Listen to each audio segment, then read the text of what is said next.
Խաչատյան, նախ ուզում եմ դուք մի հարցի հետ կապված Իրանի մեկնաբանեք, հիմա ըստ ձեզ Հայաստանը հոգևոր առաջնորդի և մյուս բարձրաստիճան նաև զինվորականների մահվան կապակցությամբ պետք է ցավակցական հեռագիր հղի Իրանի, չկա այդ հեռագիրը։ Իմ մոտ այն տպավորությունն է, որ Հայաստանի իշխանությունների աշխարհագրական գիտելիքները, չեմ խոսում աշխարհաքաղաքական, իսպառ ցնդեն են, ոդս են ցնդել կամ կարկանդակի և ուրեմն եգիպտացորենի հետ կերվել են։ Այն տպավորությունն է, որ Հայաստանից մի 100 մետր հարավ ոչի բան տեղի չի ունենում։ Որևէ արձագանք չկա, որևէ դիրքորոշում չկա։ Ես չգիտեմ արդյոք Հայաստանի իշխանությունները ինչ-որ ծրագրավորում իրականացրել են, եթե օրինակ սահմանը երկար ժամանակ փակ լինի, ինչ ազդեցություն դա կունենա մեր տնտեսության վրա, եթե հազարավոր փախստականներ Հայաստան գան, ինչ ազդեցություն դա կունենա Հայաստանի վրա։ Մարդիկ ամեն ինչ թողած իրենց վերընտրության հարցերով են զբաղվում։ Գոնե նախ հեռագրի եւ մնացած այդ կապված առնվազն պետք է արձագանքել տասնյակ, եթե ոչ հարյուրավոր մարդիկ են զոհվել,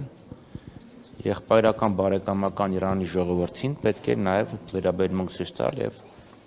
ցավակցություն հայտնել։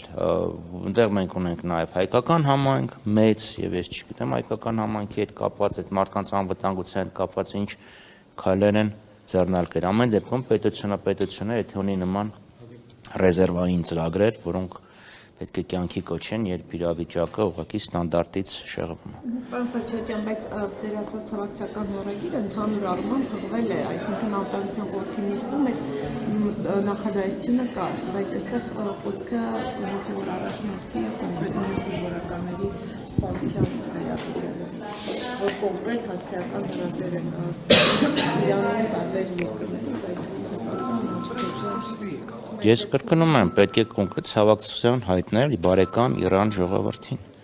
Ոչ թե ինչ-որ մի բան անել, որ հետո ասեն այ տեսեք, այս էջի, ես ինչ տողի, ես ինձ բարի մեջ, sense մի հատ ցավակցական միտք կար, էլի խոսքը չի վերաբերվում Ուգանդային կամ Ռուանդային կամ Պալաուին, դա վերաբերվում է երկրին, որից մեր կախվածությունը բավականին առևտրատնտեսական եւ անվտանգային բավականին մեծ է, որը այս 35 տարիների պատերազմի ընթացքում մեզ համար եղել է ուղղակի փրկողակ արտաքին աշխարհին կապվելու համար։ Իսկ ձեր գնահատմամբ ինչու չկա։ Այ դա պետք է արդեն իրանց հարցում։ Օրինակ այդ հարցի պատասխան Վահագն Ալեքսանյանն ասաց, որ ընդդիմությունը ուզում է պատերազմ, ուզում է Հայաստանի ներքաշի պատերազմի մեջ հազիվ խաղաղություն են հաստատել, ինչ են ուզում։ Ընդդիմությունը խաղաղություն է ուզում, պերաշկի կուկուռուզ իրանք են ուզում։ Իրանց ուզեցածը ընդհանրապես պերաշկին եւ կուկուռուզն է։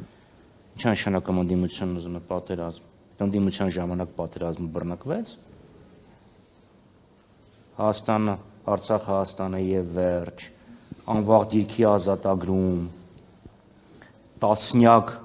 մարտական խաչեր, պար, Տաշտամբլտուշիում, Շուշիում։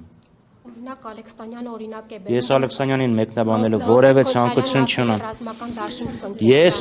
Վահագն Ալեքսանյանին մեկնաբանելու բացառապես որևէ ցանկություն չունեմ։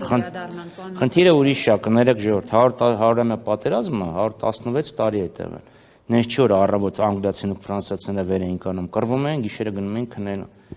Ցանկացած պատերազմ ունի հանդարտ վիճակ։ Հիմա մենք այդ հանդարտ վիճակում ենք գտնվում։ Պատերազմի ավարտի մեր տեսլականը այլ է, պետք է լինի մարտնչող կողմերի նվազագույն, լեգիտիմ շահերի պաշտպանություն, արժանապատիվ խաղաղություն, այլ ոչ թե իրանց նման կապիտուլյացիա։ Հայաստանը այս իշխանությունը ոչի բան չի։ Խնդիրը ես կրկնում եմ, դու պետք է ունենաս ռեզերվային պլանավորում։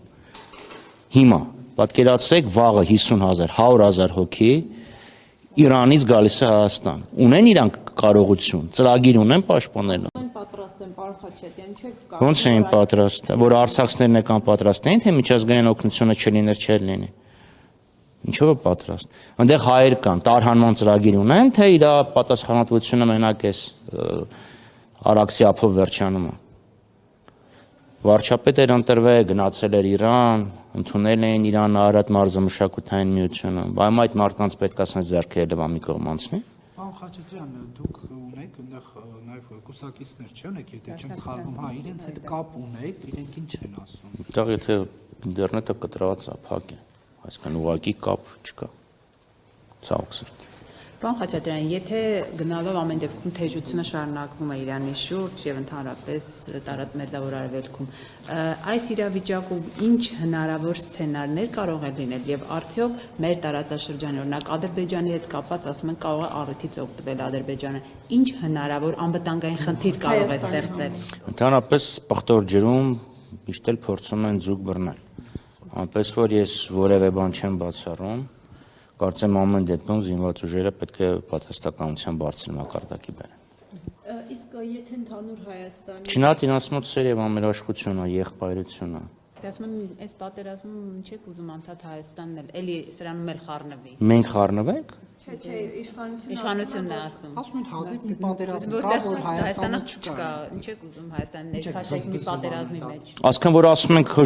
հայեր կան, որոնք օգնության կարիք կարող ունեն, նշանակմա պատերազմ ենք ուզում սկսենք։ Ինչ ասում։ Դիվանագիտական ճանապարհողակներով մենք ինչ ենք անում։ Ասկան այդ գիտես, չի ասում, վայ, ես նոր ինչերից ինչ մտածեցի, որ չասեցի։ Չէ, չգիտենք, ոչ մի բան չենք տեսնում։ Բայց մնացած կոնֆլիկտներից, որտեղ հայեր են եղել, տեսնում ենք, որ ոչ մի բան չեն անում։ Օրինակ Սիրիայում հիշում եք, չէ՞, Հալեպում հյուպատոսն ինչ արեց։ Առաջի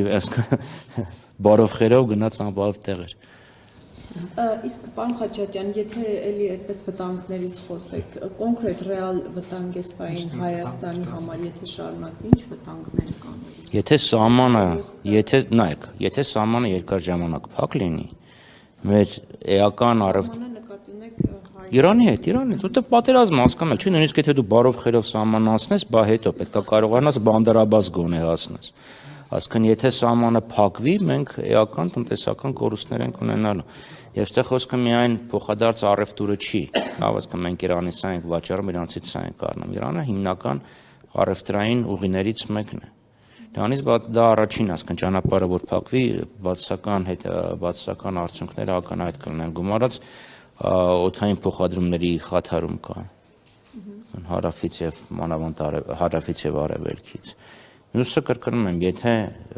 ունենանք փախստականների ներհոսք, այդ մարդկանց պետքա կառավարել, չէ։ Ներհոսք պետքա կարողանաս կառավարել։ Մյուսն էլ իրեմ ասում Հայաստանից